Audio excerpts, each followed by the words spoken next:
Bonjour, homme de Dieu. Bonjour madame. Pouvez-vous vous présenter aux téléspectateurs de Casarima Télévision? Ok, je m'appelle Saïb Ahmed, l'évangéliste Saïb Ahmed. Oui, Alors, un ex-imam converti à Christ. d'accord. Je ne suis pas venu seul, je suis venu avec un évangéliste. Oui, il s'appelle comment? Donc, Je suis l'évangéliste Ouattara, Oui, Nidian Borocha, et je suis son collaborateur. Donc, nous D'accord. travaillons ensemble dans la même mission. d'accord, merci beaucoup. Évangéliste, vous avez un témoignage à donner à tous les téléspectateurs, à toutes les personnes qui nous suivent en ce moment. Vous étiez un ex-imam. Aujourd'hui, vous êtes serviteur de Jésus-Christ. Nous vous laissons la place, nous vous donnons la parole. Essayez de nous expliquer qu'est-ce qui s'est passé, comment vous avez rencontré le Seigneur, qu'est-ce que vous avez bénéficié en Christ, pourquoi avez-vous choisi Jésus-Christ? ok, merci beaucoup. Je ne veux pas être comme les 10 Hébreux, selon l'évangile. Et lorsque nous regardons dans les synoptiques, nous voyons que 10 lépreux qui ont été guéris par le Seigneur, la Bible nous dit seulement qu'il y a un qui est revenu sur ses pas pour venir réellement remercier le Seigneur, une action de grâce. Alors, le Seigneur a fait beaucoup de choses dans ma vie. Je pouvais dire que j'étais mort, il m'a ressuscité. Je pouvais dire que j'étais loin de lui, il m'a rapproché de lui. J'étais un pécheur, alors le Seigneur m'a pardonné mes péchés. Alors, je suis né d'une famille purement musulmane, de père et de mère. Mon père est issu d'une grande famille théologienne. Ma mère aussi également issue d'une grande famille théologienne. Alors mon père, en même temps, était un grand commerçant. Quand je regarde un peu dans son passeport, quand je regarde le passeport de mon père, depuis dans les années 54, 55, il voyageait déjà pour aller à l'étranger, pour aller acquérir des marchandises pour venir vendre en Côte d'Ivoire. Il était un grossiste. Mon père avait réellement une grande responsabilité dans l'une des mosquées. Il donnait ses moyens financiers pour pouvoir avancer l'œuvre. Alors je suis l'aîné de la famille, raison pour laquelle je porte le nom Mohamed, ou bien Ahmed. Mon père voulait faire de moi un très grand théologien, parce que lui n'a pas eu la chance d'aller très loin, mais il voulait réellement faire de moi un très grand théologien. Depuis à mon bas âge, j'ai pété à l'âge de 4 ans, de temps en temps, mon père m'envoyait avec lui dans le but de me initier à la chose, m'intéresser à la religion. À l'âge de 6 ans, j'ai accompagné mes tantes. À l'âge de 7 ans, mon père m'a inscrit et je suis allé jusqu'à avoir le niveau qu'on appelle en arabe Shahadat al-Ibtida'iyya, qui est équivalent au CP. Alors mon père était tellement content, voulait que réellement je puisse aller encore très loin, va donc m'envoyer tout juste dans l'une des régions de la Côte d'Ivoire où je suis allé faire ce qu'on appelle Sanawiya. Et Sanawiya, lorsque j'ai fini le diplôme qui est équivalent au BPC, quand j'ai fini, je suis rentré encore. Mon père me disait encore, c'est pas encore suffisant parce que je vais faire de toi un très grand théologien. Je ferai de toi quelqu'un qui va relever le drapeau de cette religion, quelqu'un qui va prêcher partout, afin que réellement la religion puisse aller partout dans le monde entier. Alors j'étais d'accord avec mon père. Mon père m'aimait. Et partout lorsque mon père va quelque part, il m'appelle, je l'accompagne et tout, je suis avec mon père. Alors, après le BPC, mon père me dit, c'est pas encore suffisant, je vais t'envoyer dans un pays de la sous-région. Et mon père m'envoie au Mali, précisément à Ségou, dans une école qu'on appelle Madrasatul Sabil al-Fallah. Je suis allé faire ce qu'on appelle Al-Idadiyya, qui est équivalent au bac en théologie islamique. Après le bac, je rentre en Côte d'Ivoire. Mon père me dit encore, c'est pas encore suffisant. Mais depuis que je suis rentré avec le bac, ça faisait la fierté de beaucoup de personnes. La fierté de la jeunesse, la fierté de ma famille. Parce qu'il y a un hadith du prophète de l'islam qui disait la meilleure des hommes, c'est celui qui a acquis la connaissance de cette religion. La connaissance du Coran, à son tour, dispose aux gens. Et depuis à mon bas âge, je pouvais dire à son temps, en tout cas, j'étais versé dans les Écritures et je connaissais beaucoup de choses. Et les gens venaient à mes pieds. et pour venir réellement acquérir de la connaissance de la religion islamique. Et mon père était tellement fier. J'ai passé quelques temps encore. Et mon père, cette fois-ci, va m'envoyer au nord du Mali, précisément dans la région de Gao. Et là-bas, je suis tombé sur un Touareg qui a fait son doctorat et au Koweït. C'est quelqu'un qui était versé dans les écritures de la religion de nos voisins, c'est-à-dire islamique. Quelqu'un qui, en tout cas, qui avait beaucoup de biens. Et je pourrais donc comparer sa richesse avec la richesse de Job. Il avait beaucoup de chameaux, il avait beaucoup de bœufs, il avait beaucoup de moutons. En tout cas, il avait beaucoup de biens. Alors cet homme m'avait beaucoup aimé. C'était mon directeur. Alors, et je partais de temps en temps pour avoir la connaissance, pour avoir la confiance de cet homme. Je partais nettoyer son bureau. J'étais à ses côtés pour les petites, comment on appelle, commissions et tout et tout. Et un jour, cet homme va m'inviter à prendre ce qu'on appelle du thé avec lui. Alors, je suis allé, j'ai pris du thé avec lui. Et nous avons mangé de la viande et nous avons parcouru, il avait une voiture Land Rover, nous avons parcouru 25 km dans le désert. 25 km dans le désert, quand nous avons parcouru, alors il m'a fait voir un peu ses fermes, il avait beaucoup de bœufs, il avait beaucoup de moutons, en tout cas il avait beaucoup de choses. Au retour, pendant qu'on venait, j'ai posé la question à mon directeur, j'ai dit, en tout cas je vais devenir riche comme toi. Cet homme va me demander mon âge, je vais dire mon âge. Alors, je vais dire mon âge, il va me dire c'est vrai. Il y a certaines choses, certains pactes, certaines choses pour avoir accès à certaines choses. Il faut signer certains pactes, certaines alliances avec certains esprits. Je survole cette partie pour ne pas scandaliser certaines personnes. Alors, cet homme m'a fait voir quand nous sommes revenus, j'ai posé toutes ces questions, il me dit non, que je n'ai pas l'âge parce que pour aller à la rencontre de certaines choses, il ne faut pas prendre un certain âge. Mais je l'ai importuné. J'ai importuné cet homme jusqu'à ce qu'il a pu céder. Il m'a préparé, nous sommes allés, nous avons fait des formes de prière. Et certaines formes de prière, et j'ai vu certaines choses, en tout cas, qui se sont révélées à moi, et qui étaient la source même de la richesse de cet homme. Et je vous dis que c'est quelqu'un qui avait beaucoup de richesses. C'est quelqu'un qui était beaucoup respecté dans cette religion, et c'est quelqu'un qui avait le doctorat, et comme on avait il avait le doctorat en islam, en islamologie. Alors, et lorsque j'ai vu ces choses, et quand j'ai vu ces choses, pendant qu'on était en train de prier, j'étais avec mon directeur, j'ai vu toutes ces choses, alors j'ai commencé à trembler 6 mois. Il savait déjà d'avance que ces choses allaient se passer. Il est venu vers moi, il m'a oint avec une chose, il avait une là, il a mis sur moi, et donc il m'a dit tranquillise-toi. Je me suis donc tranquillisé, et puis j'ai fermé les yeux, et puis nous avons commencé à prier. Alors, par la suite, j'ai vu certaines choses qui se sont révélées à moi pendant qu'on faisait. Alors, et j'ai fini mes études dans cette région. Les spécialités là-bas, c'était pour mémoriser tout le Coran entier. Je rentre en Côte d'Ivoire, mon père était tellement content de moi. Et je me rappelais, il avait payé plusieurs bœufs, des moutons, en tout cas, tout ce qu'il faut, la nourriture, des bâches ont été dressées. Alors, des gens ont été appelés de part et d'autre de tous les 10 communes dans le pays dans lequel je me trouve.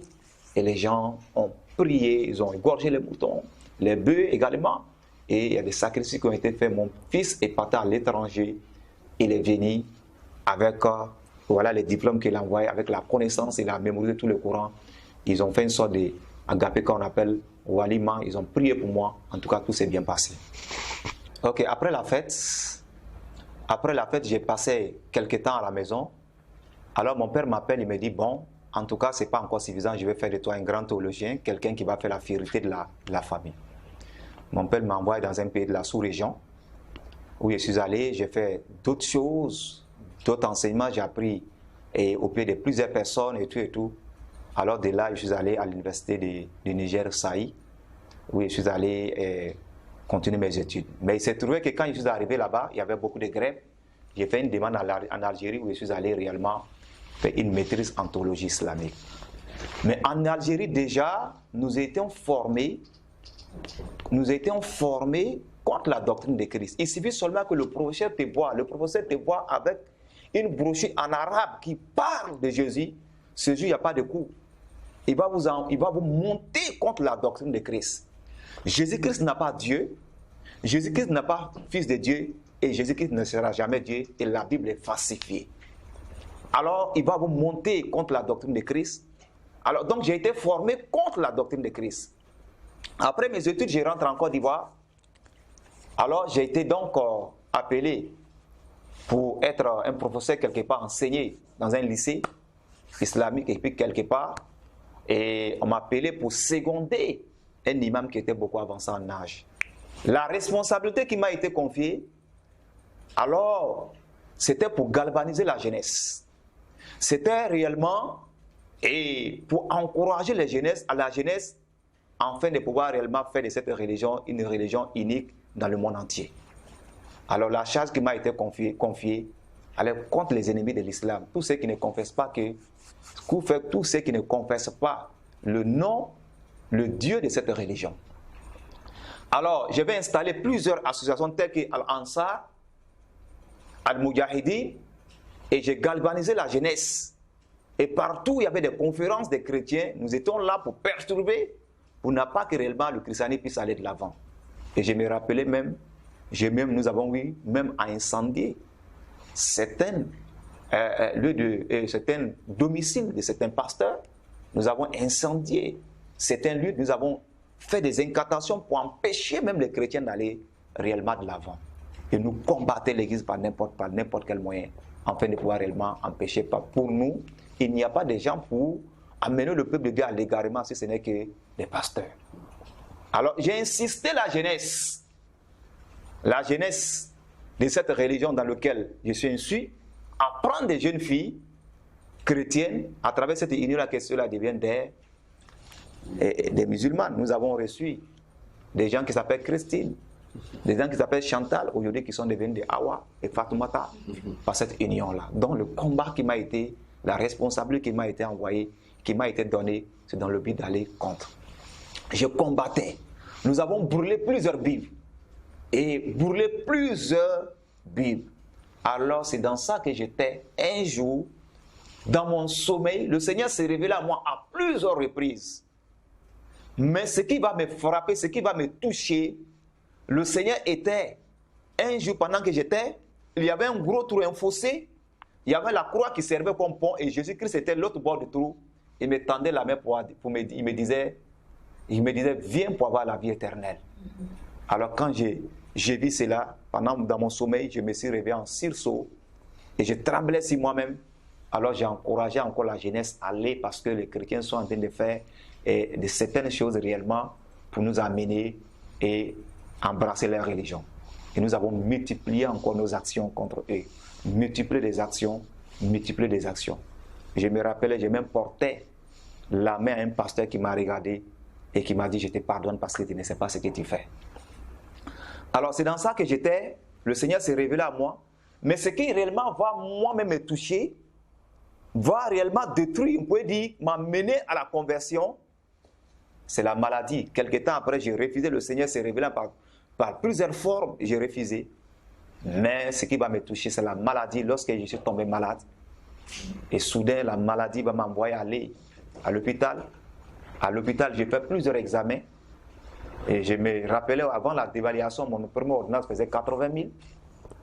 Alors, je n'avais pas de bons, je n'avais pas d'assurance et tout. Étant un responsable de l'autre côté, c'était difficile.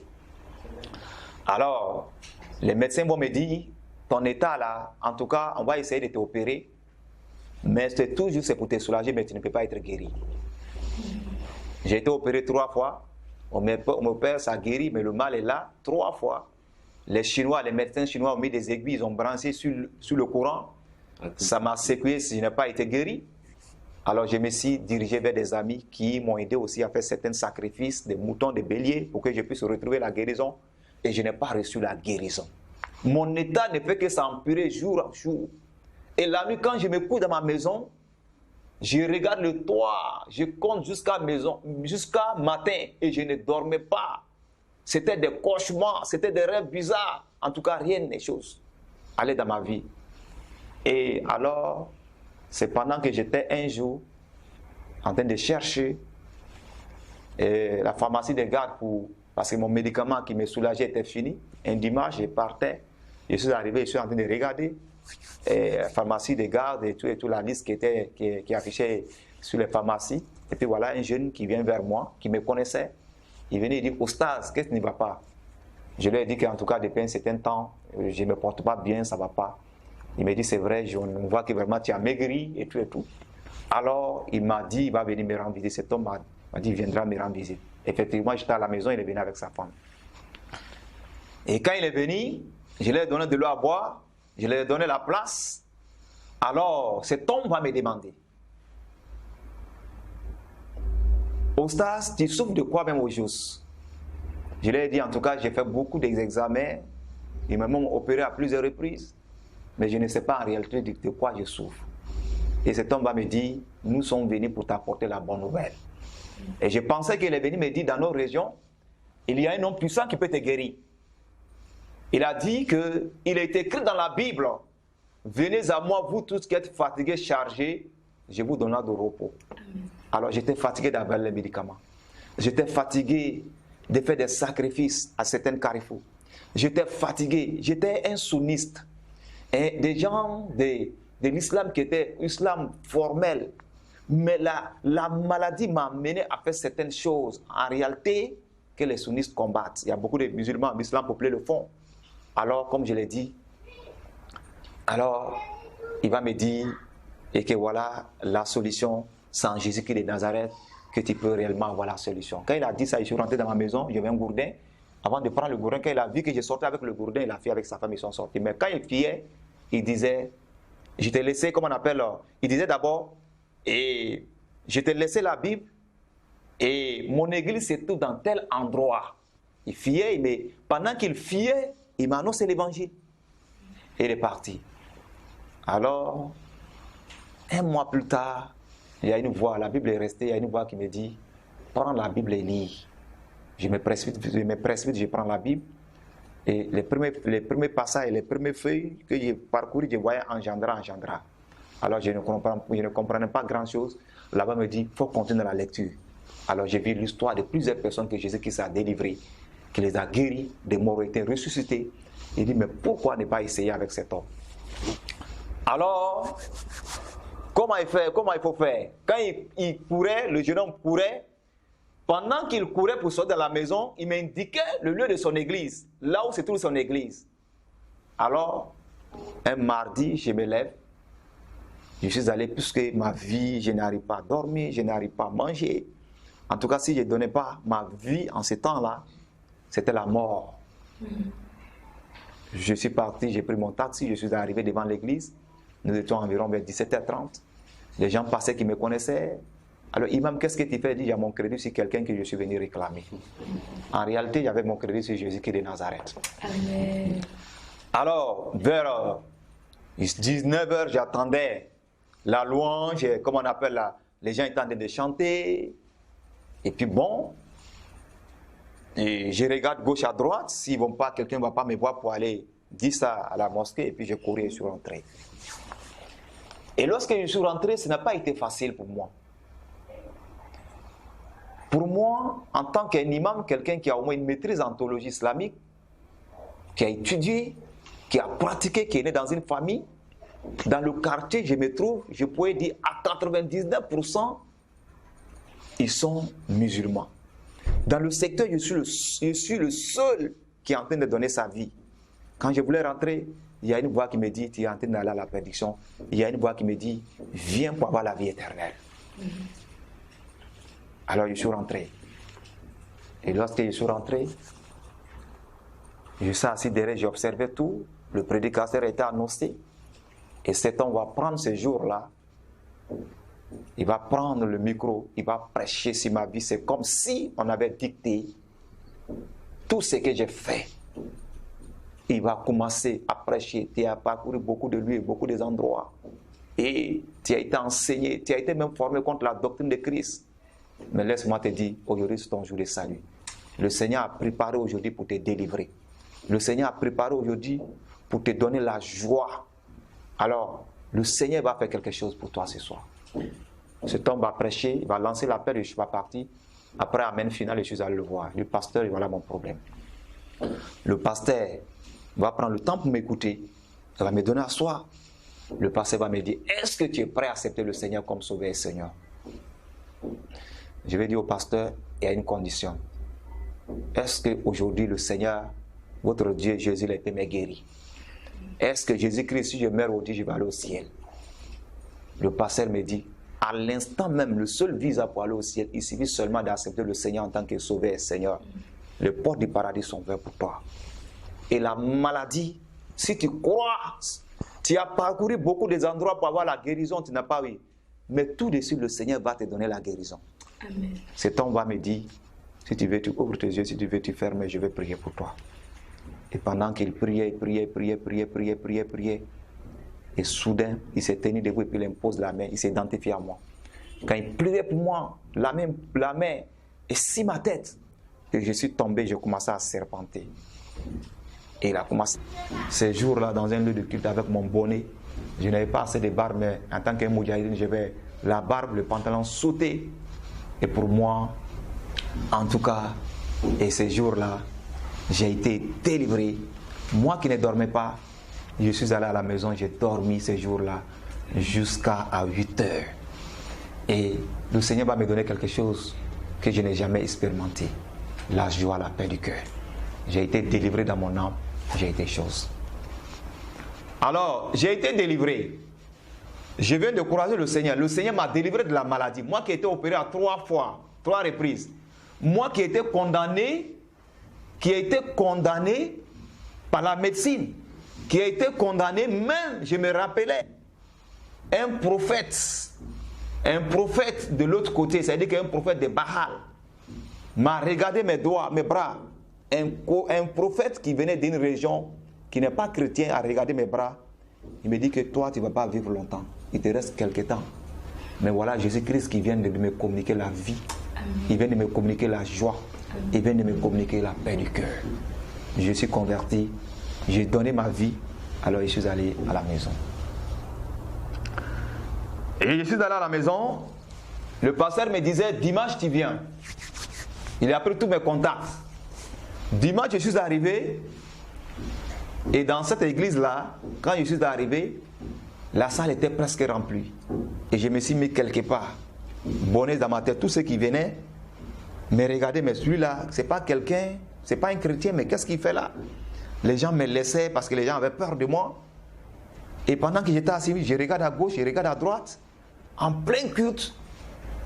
Je vous assure que je voulais me lever parce qu'il n'y a pas quelqu'un qui me ressemble avec mon niveau d'études, et puis avec tout ce que j'ai, tous les parcours, l'honneur que j'ai de l'autre côté, mais qu'est-ce que j'ai fait dans un endroit et tout et tout. En même temps, il y a une prophétie dans l'église. Dieu passe par une femme pour dire, ne regarde pas en arrière, c'est moi l'Éternel qui t'avais choisi depuis dans le ventre de ta mère, et je t'ai amené à parcourir tous ces pays pour être enseigné dans cette doctrine afin de pouvoir enseigner mon église. Amen. Le temps convenable, je te ferai parcourir le monde pour que tu puisses témoigner de toutes ces choses. Alors, pendant l'adoration, ce que je vais remarquer encore, raison pour laquelle lorsque nous devons aller dans la maison de Dieu, il faut se préparer, le culte se prépare. Seigneur, parle-moi. Seigneur, je vais te transformer. Seigneur, je veux que tu me parles. Seigneur, je veux que tu me parles à travers la louange, l'adoration. Seigneur, je veux que tu me parles à travers la prédication. Quand je suis rentré dans cette église, c'est vrai, je ne sais pas. Mais le Seigneur, pendant que j'étais assis, le Seigneur ouvre mes yeux. Je voyais les anges qui se joignaient au peuple de Dieu. D'autres étaient couchés. Les anges qui se prosternaient dans la louange. Les anges se prosternaient. Je voyais la gloire qui était répandue dans cette église. Et je voyais le visage de plusieurs chrétiens qui étaient rayonnants, rayonnants. Et je voyais d'autres chrétiens qui étaient, le visage était froissé parce que réellement ils n'étaient pas dans la victoire. Et quand le culte est fini, chacun venait saisir, serrer la main. Alors moi on me laissait, personne n'est venu vers moi et tout et tout. Et puis après j'ai pris le chemin. Pendant que je partais, le Seigneur me faisait voir des images. Et que je venais de voir que Jésus-Christ, que j'ai tant combattu, que j'ai tant envoyé des gens dans cette religion, ce Jésus-Christ-là est vrai. Jésus-Christ, la réalité, ça n'a rien à voir avec le Jésus-Christ qui est prêché dans les livres saints. Ici, Jésus de la Bible est différent parce que Jésus là, il m'a délivré totalement, il m'a guéri en l'instant, j'ai été délivré de la maladie. Alors, je voyais maintenant la prédiction de mes parents et je voyais toutes ces personnes que j'envoie à l'égarement. Qu'est-ce qui va se passer? J'arrive à la maison, je rentre dans ma chambre, j'ai fléchi genoux, je ne sais pas comment prier, mais quand même j'ai commencé à prier pour mes parents, afin que réellement le Seigneur puisse se révéler à eux, afin que le Seigneur puisse permettre qu'ils se convertissent. Moi qui attends combattre cette religion, je viens de voir la vérité. Quel est le sort? Moi, je suis converti. Quel est le sort de mes parents maintenant? Et j'ai commencé à interroger. Pendant que je priais, le Seigneur me fait transporter dans une vision. Et la vision, j'étais transporté sur un cheval qui avait des ailes qui m'avait transporté. Et il me faisait voir la terre. Et je voyais donc la terre qui avait la lumière dans plusieurs endroits. Dans plusieurs endroits, j'ai posé la question. Il me dit, dans les endroits où tu vois la lumière, c'est les églises qui font ma volonté, qui font l'œuvre de Dieu, qui évangélisent, qui vont même jusqu'à dans les endroits où se trouvent des musulmans pour leur apporter l'évangile. Et voilà les chrétiens qui se mettent à la brèche, dans la prière, et intercéder pour que l'eux puissent aller de l'avant. Voilà les chrétiens, les maisons que tu vois, voilà les chrétiens qui donnent leurs moyens financiers, qui ne peuvent pas aller, mais qui donnent pour l'avancement de l'œuvre de Dieu. Mais à un moment donné, je vois que toutes ces lumières ont commencé à s'éteindre. Il dit voilà, cette religion a commencé à gagner du terrain, a commencé à prendre partout. Et même aujourd'hui, les chrétiens qui sont censés aller évangéliser, les pasteurs qui sont censés aller évangéliser, les chrétiens qui sont censés à se mettre réellement à la brèche, dans la prière pour que l'œuvre de Dieu puisse aller de l'avant, et tout le monde a baissé les mains. Raison pour laquelle les ténèbres sont en train d'être avancées. Le temps viendra où réellement tu vas parcourir toutes ces églises pour enseigner ces choses. Alors, et toutes ces choses, j'ai vu que le Seigneur m'a fait révéler. Et je me suis rentré, je suis assis au salon un jour et puis je réfléchissais. Je réfléchissais, comme je l'ai dit, et tous ces endroits où j'ai parcouru et suis allé et tout et tout. Le Coran m'a donné une mission. Hal adullukum ala tijaratun tunjikum min azabin alim tu'minuna billahi wa rasulihi je vous donne une sorte de commerce qui va donc multiplier vos œuvres. Cette révélation, le verset, la révélation a été donnée à Mohammed pendant que dans son dernier pèlerinage sur le mont Arafat à la Mecque. Il dit l'année prochaine ne va pas me trouver sur cette montagne. Mais voilà, je vous donne une sorte de commerce qui va donc multiplier vos œuvres. Et la commerce c'est quoi? Il dit, allez faire de toutes les nations des disciples. Combattez. C'est-à-dire de toutes les nations des disciples en donnant les moyens financiers, en exhortant le croyant musulman à donner leurs moyens financiers pour que l'eux puissent aller de l'avant. Il dit, qui veut dire votre richesse, ceux qui n'ont pas les moyens peuvent donner leur corps et âme et bien pour faire avancer. Et j'étais fier de moi. Quand j'étais encore, comme je l'ai dit, j'étais encore musulman, je me rappelais, le Coran dit, Mohamed tapait sa poitrine, il dit, Hubbul Araba lissalasa, li'an al-Arabi, wa Qur'an al-Arabi, wa lisalul jannatul Arab, wa lisalul jannatul ahlul jannatul Arabi. Hubbul Araba lissalasa, li'an al-Arabi, wa Qur'an al-Arabi, wa lisalul ahlul jannatul Arabi. C'est-à-dire que la langue qui va être parlée au ciel, la langue, il dit, Mohamed frappait ça, il dit, j'aime l'arabe à cause de trois choses. La première des choses, lui-même il est issu d'une famille arabe, le Coran a été révélé en arabe, la langue qui va être parlée au paradis c'est l'arabe. Et sur cette terre, j'ai parlé l'arabe déjà. Donc pour moi, l'arabe était quelque chose de plus important. Et je venais de voir réellement que Jésus-Christ est le Seigneur, je venais de voir toutes ces années de formation que j'ai fait et toutes ces choses réellement sont tombées à l'eau tout d'un coup. Et je me posais la question, le sort de tout ce que nous avons emmené et tout. Je me rappelais, on m'avait envoyé une fois un chef de personnel dans une boîte de la place que je ne dirai pas le nom, est venu me voir. Il dit, si tu peux m'aider, parce que dans mon lieu de travail, il y a quelqu'un chrétien qui est mon second. J'ai fait des années sans aller. Cette fois-ci, le patron décide à ce que je parte en congé. Si je parte en congé, j'ai fait tellement de coups bas avec celui-là qui est chrétien, qui aime son Dieu là. ils vont découvrir certaines choses. Est-ce que tu peux l'empêcher réellement pour ne pas qu'il puisse venir? Mais ça, c'est un petit problème. Envoie-moi telle chose, telle chose, telle chose. Je l'ai envoyé et j'ai pris une calebasse, je mets l'eau dedans, j'ai fait des incantations.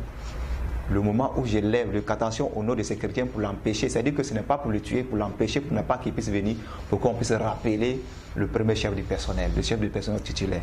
Quand je prends le je m'irrige son pied. À chaque fois quand j'avance, où je vais me mettre sur son pied, il y a un sang qui vient gouiller l'image. C'est après ma conversion que j'ai su que c'est le sang de Jésus, que cet homme était couvert par le sang de Jésus et que rien ne puisse toucher son âme.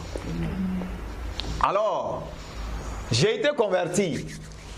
Les nouvelles ont commencé à parvenir partout. Et de début, je ne pouvais pas déclarer ma foi. Quand les gens me demandaient, on a appris que tu es devenu chrétien, je dis non. En réalité, je ne pouvais pas, je n'avais pas des arguments. Raison pour laquelle, même si quelqu'un, un musulman est converti, on ne demande pas à ce que la personne puisse aller déclarer sa foi.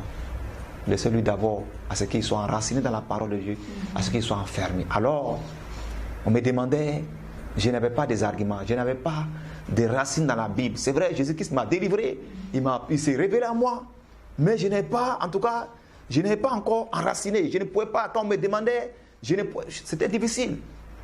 Mais au fur et à mesure, les gens me voyaient. Jusqu'à ce que j'ai fait le coup de base, le coup de baptême. J'ai été baptisé. Après mon baptême, alors les nouvelles partout. Les gens m'appellent de gauche à droite, on ne te voit pas et tout, qu'est-ce qui ne va pas? Un jour, mon oncle qui était chargé de l'éducation de la famille va donc m'appeler. C'est mon oncle qui était chargé de l'éducation de ma famille va m'appeler. Il va dire, Ahmed, si je viendrai te voir, ne sors pas. C'était un vendredi nuit. Dans la soirée, ne sors pas, samedi matin, je viendrai te voir. Alors c'est mon oncle. Et nous, chez nous, le respect pour ton oncle, le respect pour quelqu'un qui est âgé, c'est très très important. De sorte que quand ton oncle te parle, ou bien ton oncle vient, tu ne lui serres pas la main, tu lui donnes ton épaule, il met la main dessus. Alors, il m'a appelé, il me dit ne sors pas. Et donc moi, je ne savais pas ce qui m'attendait le lendemain. Pendant que je dormais la nuit, vers 2h du matin, il y a quelque chose qui me réveille. Je me réveille en sursaut, je regarde autour de moi. Je ne vois personne. Je me recouche encore. Vers 2h30, la même chose. Quelque chose me tape. Je regarde autour de moi, je regarde, je suis venu au salon, personne. Et puis je suis venu me mettre là, j'ai commencé à intercéder. Vers 5h du matin, j'étais fatigué, je me suis couché. Je me suis couché. Alors, vers 7h, j'ai tellement dormi, vers 7h, j'attends, on frappe à ma porte, coco. Je me suis levé en sursaut, je me précipite vers la porte, je cours. La cour était remplie des imams. Mon oncle avait appelé toute l'association, les différentes associations dans lesquelles je me trouvais, et l'ensemble de tout le monde. Aujourd'hui, nous allons partir. Le voir. S'il renonce à sa vie, nous avons les moyens pour le tuer, pour finir avec sa vie. Et puis, pour faire taire, nous avons les moyens. Donc, ils sont venus un peu pendant que je dormais, ils ont fini les prières de 4h, 5h du matin. Un peu, ils sont venus. La cour était chaude, le portail était fermé. Et quand j'ai ouvert la maison était remplie. Et tous les moyens étaient là. Et j'ai fermé la porte. Et je commençais à courir dans la maison. Oh Seigneur Jésus, le pasteur qui m'encourageait n'est pas là. Le frère et sœur qui me soutiennent dans la prière, personne n'est là. Alors qu'est-ce que je vais faire devant cette situation? Et c'est vrai, j'entendais la voix de Dieu, mais cette fois-ci, je suis devant une situation, que faire? Ils sont prêts, en tout cas, comme la Bible dit dans Jean 16, je vous dis ces choses pour ne pas que ça soit une occasion de chute. Ils vous excluent de synagogue. L'heure vient même, quiconque vous fera mourir croira un culte à Dieu. La Bible dit qu'ils jasit ainsi parce qu'ils n'ont ni connu le Père et ni moi, c'est-à-dire ils n'ont ni l'amour du Père et l'amour du Fils que Jésus qui est de Nazareth. L'amour de Jésus n'a pas en lui. Alors, et quand j'ai vu, je commençais à courir dans la maison, la porte fermée. Il m'attendait. Et je commençais à courir. Et Seigneur, je suis mort. Je vais faire comment devant cette situation? Parce que dans cette religion, quand quelqu'un s'est converti, on met le Coran et les hadiths devant lui. On lui donne 3 jours. Tu refuses de renoncer à ta vie, on reçoit ta vie, on te voilà, renonce ta foi, on te tue, c'est pour rendre un culte à Dieu. Alors, vu ces choses, qu'est-ce qu'il faut faire? Je commence à courir. Il y a une voix audible qui me fit entendre. Ils te feront la guerre, mais ils ne te vaincront pas.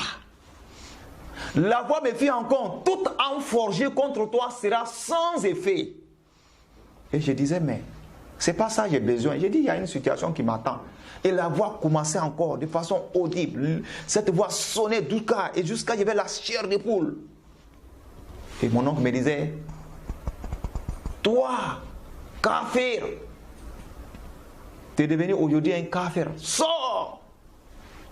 Et tu viens, parce que nous avons des choses à faire. Alors je suis sorti. Ils ont mis un petit tabouret. Je suis assis sur le petit tabouret. Pendant que je suis assis sur le petit tabouret, à 5 mètres d'eux, mon oncle qui était chargé de l'éducation de la famille prend la parole. Et nous t'avons envoyé à l'étranger pour aller acquérir des connaissances. Ton père est décédé maintenant, mais celui il a donné tout ce qu'il faut. Ton père t'a assisté, il t'a aidé. Et tout ce qu'il faut, ton père t'a donné. Tu faisais la fierté de tout le monde. Aujourd'hui, voilà ta mère, ta maman. On a été hospitalisé à cause de toi parce que tu fais la honte de tout le monde. Tout le monde nous insulte. Nous sommes venus te voir pour la dernière fois. Parce que toi, si on ne t'élimine pas, tu vas communiquer la foi à plusieurs personnes qui vont se révéler contre nous.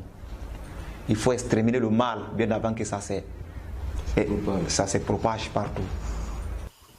Waouh, c'est vraiment édifiant, c'est vraiment émouvant. Nous allons permettre à l'évangéliste de souffler un tout petit peu et il va continuer, il va nous parler de sa merveilleuse rencontre avec le Seigneur Jésus-Christ juste après la publicité.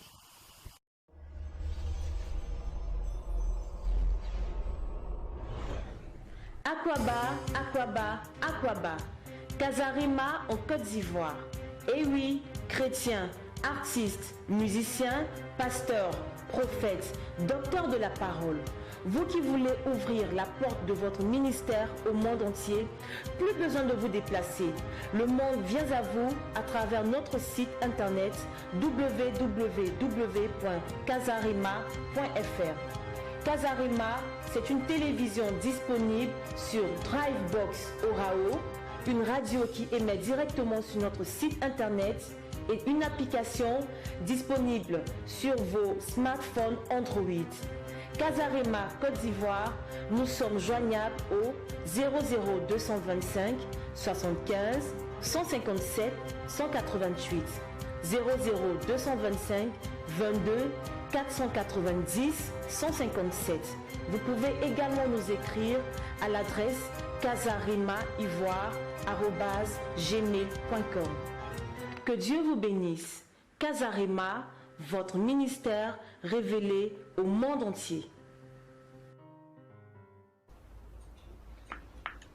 Ok, donc mon oncle avait pris la parole et il avait dit que mon père m'avait envoyé à l'étranger pour acquérir des connaissances et maintenant j'ai fait la honte de la famille. Alors ils sont venus me voir pour la dernière fois. Je renonce à ma foi chrétienne ou bien ils finissent avec ma vie. Ils ont les moyens pour faire telle affaire. Alors quand mon oncle a parlé, j'étais assis à 5 mètres. Ils ont mis un petit tabouret, même si j'étais assis à 5 mètres de moi. Ils m'ont entouré. Et pendant que j'étais assis, avant de me lever pour présenter ma défense, il y a une voix qui me fit entendre. La voix me dit, 10 000 à ta droite et 10 000 à ta gauche, rien ne puisse t'atteindre. Alors je me suis levé, j'ai présenté, j'ai dit, c'est vrai, vous m'avez envoyé à l'étranger pour aller acquérir des connaissances. Mon père a mis toute sa fortune sur moi pour m'enseigner, il m'a assisté. Et quand je suis rentré en Côte d'Ivoire, et vous avez vu mon zèle pour cette religion. Alors j'ai travaillé dans cette religion, et tout ce que j'ai fait, j'ai incendé, j'ai fait pas mal de choses. Et depuis en Algérie, j'ai été formé contre la doctrine de Christ. Mais aujourd'hui, je viens de découvrir la vérité. La vérité, c'est quoi? Jésus du Coran et Jésus de la Bible, ce n'est pas la même chose. Jésus de la Bible, vous savez, j'ai été malade. J'ai parcouru plusieurs médecins. Je n'ai pas eu la guérison. J'ai été opéré 3 fois. Et la maladie m'empêchait même pour aller m'acquitter de mon devoir à la mosquée. Et les Chinois ont mis des aiguilles partout. Je n'ai pas eu la guérison. Et même d'autres parmi vous m'ont aidé avec des sacrifices, pas mal de choses. Je n'ai pas eu. Je suis allé même au village, aller faire certaines choses. Je n'ai pas eu la guérison. Mais c'est quelqu'un qui va venir me parler d'un Dieu qu'on appelle Jésus, celui que je combattais. Alors lorsqu'il m'a parlé de Jésus qui est de Nazareth, je le chassais de ma maison. En fuyant, il m'indiquait son église. Et lorsque je suis parti avec la pression de la maladie, je n'ai pas dit que je n'ai pas parti de moi-même. La pression, si je ne donnais pas ma vie, c'était la mort. Quand je suis arrivé, en tout cas à travers les prières, aujourd'hui vous voyez, vous constatez vous-même, j'ai été délivré, j'ai été guéri. Non pas Jésus du courant, mais c'est Jésus de la Bible. Vous-même qui êtes ici, je vous demande de faire comme moi, de donner votre vie pour avoir la vie éternelle. Quand je le dis, normalement, on ne répond pas aux grandes personnes chez nous. On ne répond pas en réalité à son oncle. Mais quand je le dis sur l'inspiration du Saint-Esprit. Quand je le dis, j'ai tourné un peu le visage, mon cœur battait parce que j'attendais, je savais ce qui allait m'arriver. Alors quand j'ai tourné ma tête, j'ai retourné pour regarder le visage de mon oncle qui était tellement... C'est comme si on avait mis piment dans ses yeux. Le chapelet qui est dans sa main est tombé. Le cure-dent, il avait le cure-dent, tout ça est tombé. Mon oncle avançait vers moi. Il était assis à 5 mètres de moi, il a avancé. C'est comme si on avait mis un cercle de 1 mètre où personne ne pouvait franchir. Quand il est arrivé à 1 mètre de moi, je ne sais pas ce qui s'est passé. C'est comme si on avait mis peau de banane, il s'est glissé dessus, il est tombé, son bras est cassé. Celui donc que j'ai succédé à la mosquée, l'imam, il s'est levé, il pensait que j'avais mis mes pratiques, ce que j'ai acquis à l'étranger, une pratique mystique. Lui aussi venait vers moi. Quand il est arrivé à 1 mètre de moi, je ne sais pas ce qui s'est passé. En tout cas, c'est comme s'il a été électrocuté par un feu. Il dit, tasse-moi le feu, ça fait. Et il a crié. Devant, dans son boubou, il y avait une machette. C'est-à-dire que les machettes, demi-machettes que les femmes prennent pour couper les poissons au marché. Et c'est tombé. Il a regardé, il dit, lui, là, sa sorcellerie est devenue plus forte que nous, nous ne pouvons rien contre lui. Sorcellerie, les chrétiens ont mis dans sa tête, là, ce qu'ils ont mis en lui, personne ne peut. Allons-y. Ils ont ouvert le portail. Ils sont sortis. Je rentre dans ma maison. Je suis en train d'examiner tout ce qui venait de se passer. Je vois quelqu'un qui est tombé, je ne l'ai pas touché. Voilà le vieux qui se lève, lui aussi il a crié, mais qu'est-ce qui se passe? Il y avait un combat entre le ténèbre et la lumière que moi je ne voyais pas, mais le Seigneur menait pour moi. Amen. Parce qu'il a dit, je serai avec vous tous les jours jusqu'à la fin du monde. Alors quand cela s'est passé, je suis rentré dans la maison. Quand je suis rentré, j'avais une Bible en arabe. Une voix me fit, pendant que la Bible, une voix me dit, prends ton livre saint. J'ai dit, mais quel livre? J'avais le livre Kitab al-Muqaddas, le livre saint. J'ai pris la Bible. Et puis il y a un vent, la maison est fermée, il n'y a pas de ventilateur, il y a un vent qui a commencé à souffler les feuilles de la Bible. Il y a une main qui vient se poser, il dit, je te dis ces choses pour ne pas que ça soit une occasion de chute pour toi. L'heure vient. Quiconque te fera mourir croira à un coup de main. Je te dis ces choses pour ne pas que ça soit. Parce qu'ils n'ont ni connu le Père, ni moi, raison pour laquelle ils agissent ainsi. Cette voix a commencé à me fortifier. Commencé à me fortifier pour dire qu'il y a des épreuves plus grandes qu'elle. Alors, toutes ces choses sont passées. Quelque temps après, mon beau-père vient sur ses pas. Mon beau-père m'avait donné sa fille à cause de ma foi, à cause de mon zèle, à cause de mon intégrité qui était intégriste pour cette religion. Il dit, c'est toi qu'il faut, il m'a donné 10 000. Il donne pour que tu puisses payer la dot. Alors il est venu, il dit, pour ne pas que tu puisses contaminer la foi de ma fille, avec l'enfant que tu as eu, je suis venu reprendre. Chose. Il a tout pris pour partir. Mais le Seigneur m'a fortifié. Alors je suis resté pendant 14 ans à l'église, dans le groupe de prière, l'évangélisation. Je vais dans les marchés, je vais dans le point de deuil, pendant que là où les musulmans sont, partager l'évangile avec eux. Dans les marchés, partager l'évangile avec eux. jusqu'à ce que le Seigneur, un jour, je suis là, le Seigneur me présente une jeune dame et le Seigneur me dit, voilà ta femme. Je suis marié aujourd'hui et nous avons 3 enfants. Nous vivons, en tout cas le Seigneur m'a béni et le Seigneur continue de faire des miracles, des prodiges. Voilà, que le nom de Dieu soit béni. Voilà, que le nom de Dieu soit béni. Donc je pourrais m'arrêter, comme je l'ai dit, j'ai survolé beaucoup de choses. Voilà, on peut s'arrêter là. Voilà. Waouh, quel témoignage émouvant. Quel témoignage édifiant. Vraiment, après tout ce que nous venons d'écouter de la part de l'évangéliste, l'ex-imam, vraiment, je crois que, chers téléspectateurs de Kazarima Télévision, vous avez été touchés par ces témoignages. Nous sommes presque à la fin de cette émission, mais j'aimerais quand même poser une question à l'évangéliste. Évangéliste, après tous ces attaques-là, est-ce qu'ils ne sont pas revenus pour vous menacer, pour venir chez vous, pour vos amis avec qui vous étiez dans ces différentes associations? Est-ce qu'ils ne sont pas venus, n'ont pas continué à vous menacer, tout ça? Qu'est-ce qui vous a encouragé, qu'est-ce qui vous a motivé de rester avec le Seigneur Jésus? Ok, il y avait à plusieurs reprises, j'ai été l'objet de plusieurs attaques. Oui. Chez moi à la maison où des gens sont venus pour venir ôter ma vie. Mais à chaque fois, en tout cas, le Seigneur était là pour me donner la victoire sur mes ennemis. Amen. Et pendant qu'ils viennent, en tout cas, la main de Dieu, le Seigneur, je ne peux pas rentrer comment les choses sont passées, mais le Seigneur m'a donné la victoire où je leur ai prêché l'évangile et puis leur donner une Bible. Et même en dehors, quand je vois d'autres personnes, je leur dis assalamu alaikum. Mais pourquoi tu nous dois assalamu alaikum? Des agressions. Je dis, mais assalamu alaikum, vous ne connaissez pas l'origine de l'assalamu alaikum. Le assalamu alaikum, c'est biblique. La version coranique dit ne rentre pas dans une cour qui ne vous appartient pas. Dites d'abord quel salam alaikum sur cette maison.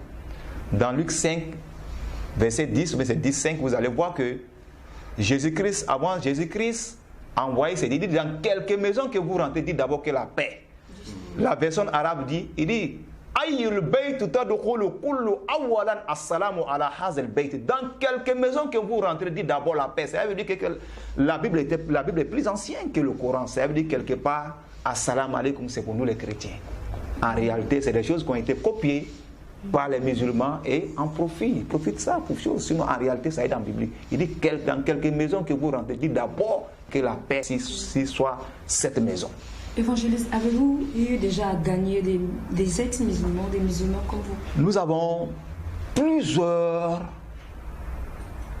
musulmans qui sont avec nous. Qui sont convertis. Qui déclarent leur foi de façon publique. Et il y en a plusieurs qui sont à l'ombre. Nous avons des Arabes, je pourrais dire, des Libanais. Nous avons des Marocains. Nous avons en tout cas plusieurs personnes qui sont converties, qui vivent leur foi en cachette. Alors d'autres, nous ne demandons pas à cause de leur communauté, qui sont beaucoup représentés, pour ne pas que ça puisse créer, nous les demandons de vivre leur foi en cachette. Il y en a plusieurs. Mais le problème qui se pose, en réalité, ils sont convertis, mais l'encadrement de ces personnes-là, c'est très difficile. Nous n'avons pas les moyens financiers. Il est arrivé des moments où, je prends un exemple d'un Marocain qui est converti. Alors, qu'est-ce qu'il faut? Il faut donc trouver à chaque fois, il a été viré de son magasin et tout. Il faut trouver à chaque fois les moyens financiers pour cotiser, pour aller payer sa maison. Et c'est très difficile. Et nous avons plusieurs personnes qui sont converties, mais cela devient des cas sociaux. Alors, je voulais dire que dans notre projet, nous envisageons de construire des centres d'accueil. Alors, c'est des projets dans long terme. Et pour ceux qui nous regardent, ceux qui écoutent ces témoignages, qui veulent aider dans le monde entier, alors ce sera le bienvenu.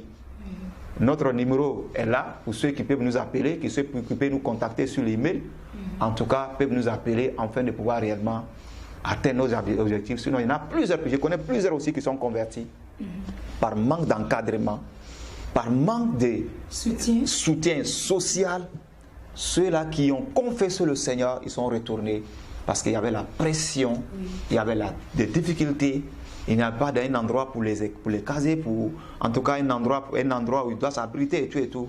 Et ceux-là sont obligés de retourner. Et ceux-là leur cas devient plus difficile encore. Voilà. Donc voilà ce que je veux dire. Évangéliste, quel est le nom de votre mission? La mission s'appelle Mission internationale Jésus Lumière du monde. Parce que c'est Jésus qui est la lumière. Celui qui m'a éclairé, celui qui s'est révélé à moi, celui qui a permis aujourd'hui que je sois là où je suis aujourd'hui. Donc il est la lumière du monde. Sans Jésus, il n'y a pas de lumière. Voilà. D'accord. Évangéliste Ouattara, pouvez-vous dire quelque chose aux téléspectateurs de Kazarima Télévision? Je suis émerveillé comme vous. C'est un témoignage que je sais, que je connais, mais à chaque fois que c'est rendu, et voilà, je suis toujours émerveillé, cela vraiment m'édifie. Et je voudrais dire que l'œuvre de l'évangélisation est axée sur l'amour. Oui.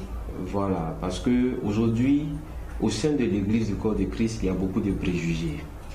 Mais nous devons manifester plus d'amour, parce que l'homme est déterminé par ce qu'il croit.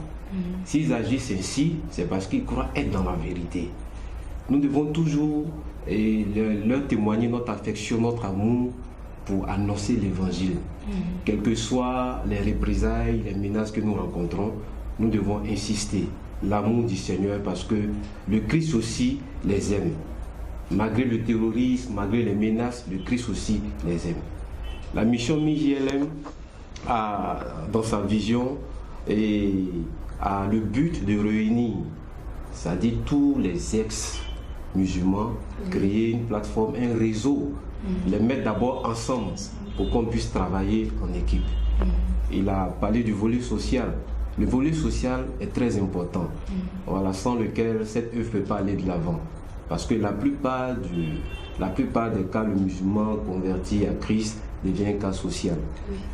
Il est rejeté par les siens, par sa famille. Et si, au niveau du corps de Christ, il ne sent pas vraiment le soutien, il est rejeté, il y a plus de chances qu'il retourne, voilà, ce qu'il a vomi. Donc nous avons besoin d'être unis, nous avons besoin aussi de partenariat.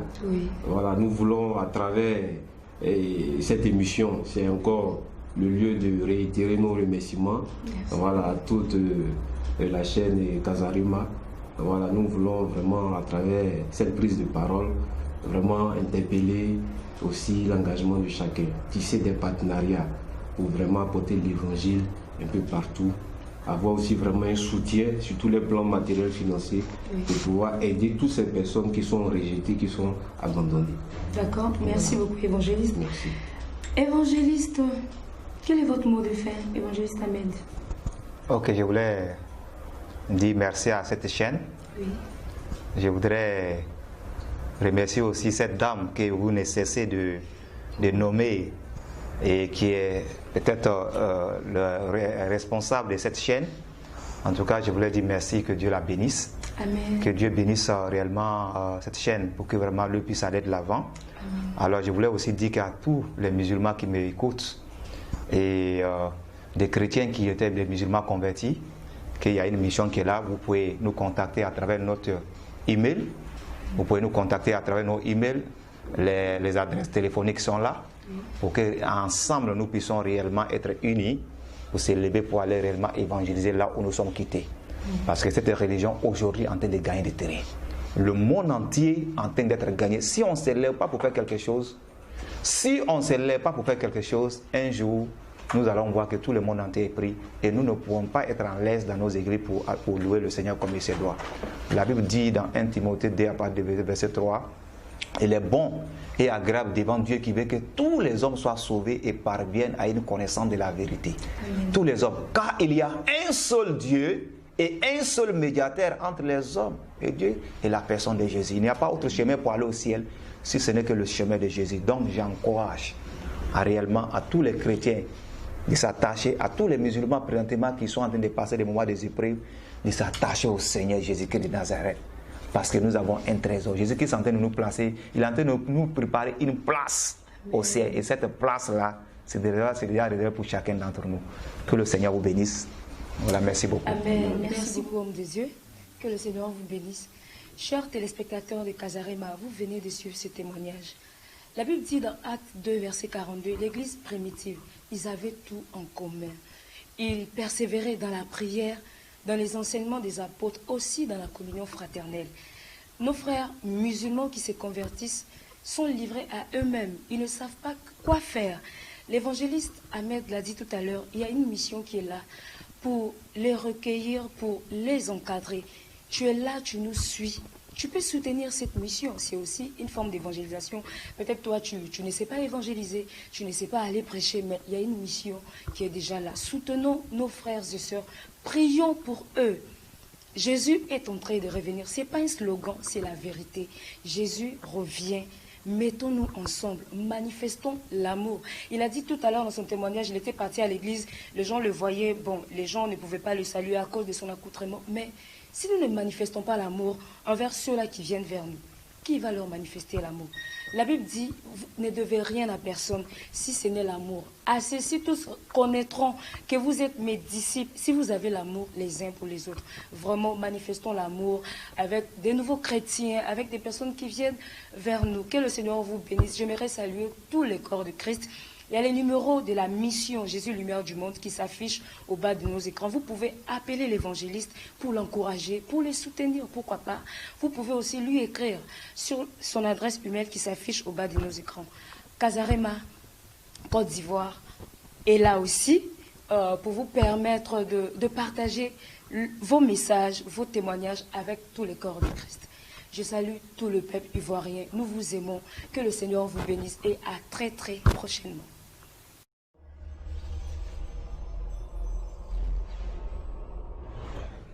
Aquaba, Aquaba, Aquaba. Casarema en Côte d'Ivoire. Et oui, chrétiens, artistes, musiciens, pasteurs, prophètes, docteurs de la parole. Vous qui voulez ouvrir la porte de votre ministère au monde entier, plus besoin de vous déplacer. Le monde vient à vous à travers notre site internet www.casarema.fr. Casarema, c'est une télévision disponible sur Drivebox Orao, une radio qui émet directement sur notre site internet et une application disponible sur vos smartphones Android. Casarema Côte d'Ivoire, nous sommes joignables au 00225 75 157 188 00225 22 490 157. Vous pouvez également nous écrire à l'adresse casaremaivoire@gmail.com. Que Dieu vous bénisse. Casarema, votre ministère révélé au monde entier.